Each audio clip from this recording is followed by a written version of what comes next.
আরজি করের post graduate intern পাঠরতা যে ছাত্রী, ডাক্তার ছাত্রী, তার ওপর কি নৃশংস অত্যাচার করে তাকে খুন করা হয়, এই ঘটনা আমরা সকলে জেনেছি।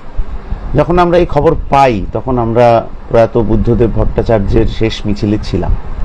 সেই মিছিল শেষ করেই আমরা যখন আরজি করের পৌঁছাই বিকেল সন্ধে নাগাদ, তখন আমরা দেখতে পাই যে ইতিমধ্যে পুলিশ প্রশাসন ভয়ঙ্কর প্রোঅ্যাক্টিভ হয়ে উঠেছে এবং তারা ভীষণ কাজে ব্যস্ত। কি ব্যস্ত না, ততক্ষণে পোস্টমর্টেমের কাজকর্ম প্রায় শেষ হয়ে গিয়ে সেই নির্যাতিতার দেহ তার বাড়িতে পাঠানোর জন্য পুলিশ ভয়ঙ্করভাবে তৎপর ছিল।